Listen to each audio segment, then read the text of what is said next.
Nashlets, and welcome to today's edition of Noshing with Nashies, where we're going to make potato bowls. I'm going with a taco seasoning, but you can use any seasoning you want. You can make it Italian, you can make it Indian, you can make it Chinese, you can make it Korean. That's the best part about this dish, is it's an idea. You can do any combination of flavors and ingredients you like. They like to say the world is your oyster. Well, I say the world is your potato bowl. So let's head into my kitchen and whip this up. Hello and welcome to today's edition of Noshing with Nashies.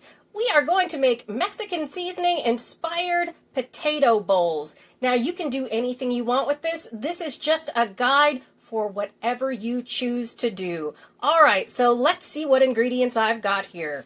First off, I've got some ground chicken. I've got some cheese. I've got some potatoes back there. Some salt, some pepper, some chili powder. And I have two different kinds of seasonings here, one for the meat, one for the potatoes, a surf and turf, and a taco blend. I've got some rice wine vinegar, got some corn, got some oregano and some cumin. I've got a bell pepper, some cilantro, a lime, a couple of tomatoes, and then we have a red onion. All right, let's get started on making our potato bowls. Alright, so for our potato portion, I have cleaned and cubed up about 6 cups of yellow potatoes. You can use any kind of potato you want. We're going to roast them.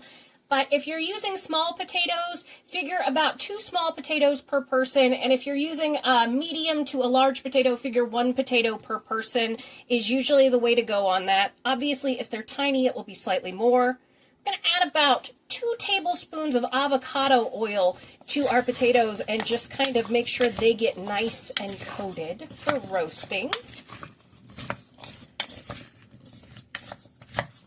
There we go.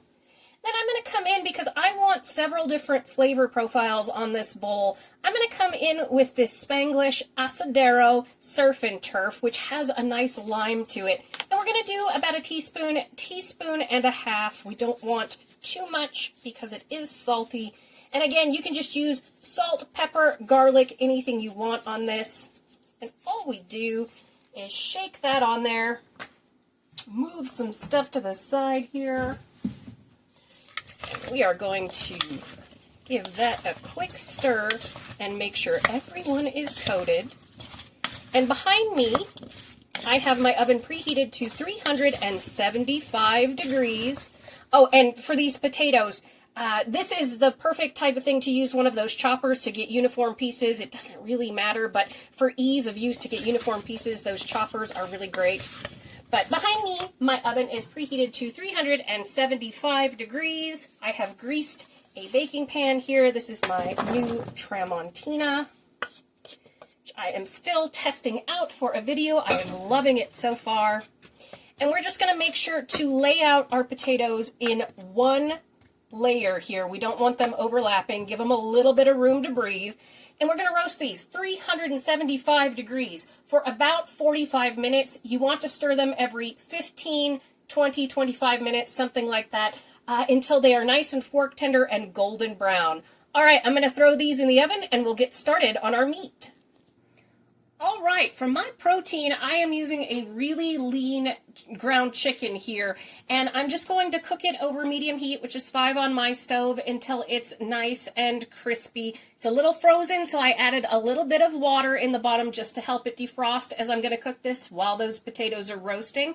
I also added a tablespoon of avocado oil because this is such a lean meat. You really, really want to put a little bit of good fat back in there, and avocado oil is a really good fat, in moderation, of course, into that meat to give it that good texture.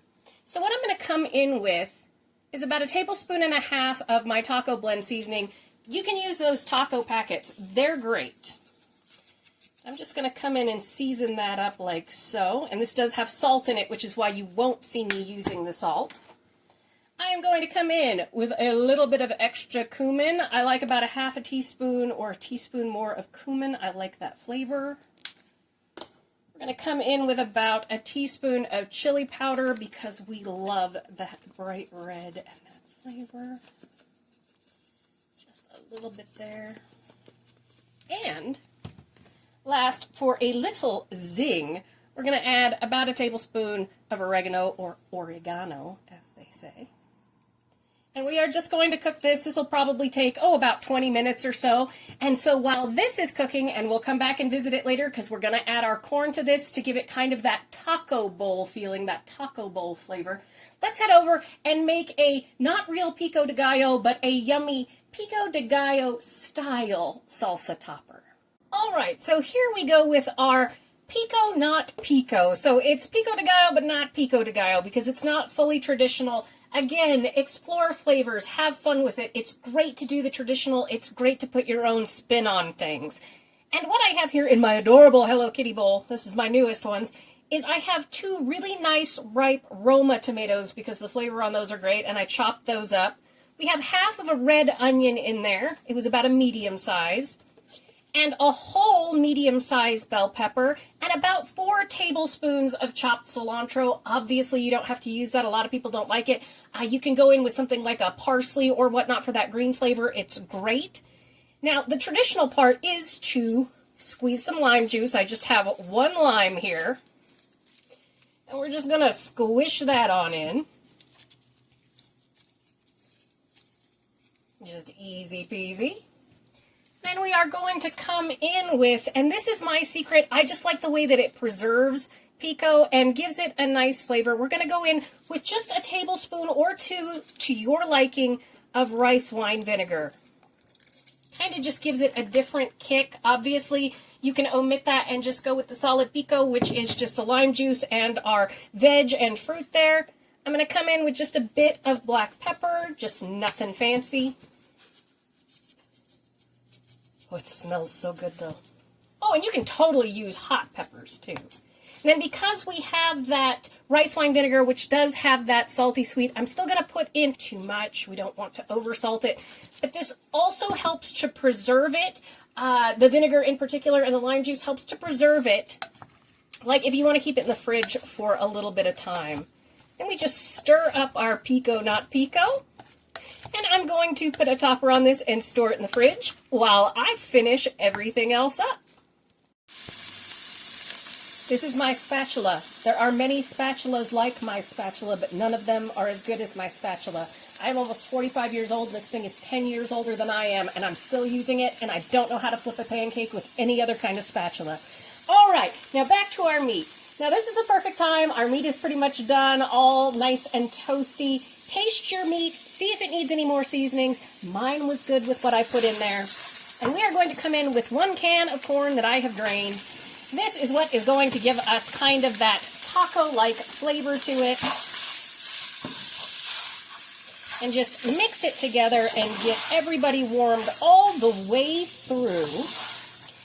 And we are going to pull our potatoes out of the oven. Now, I gotta say, with the Tramontina, the new cookware that I got, it actually took less time to roast my potatoes in that than it does in others. So my potatoes only took about 30 minutes at 375 degrees, which is just perfection. So like I say, just warm your corn through, and then we will head on over and we will assemble our bowls.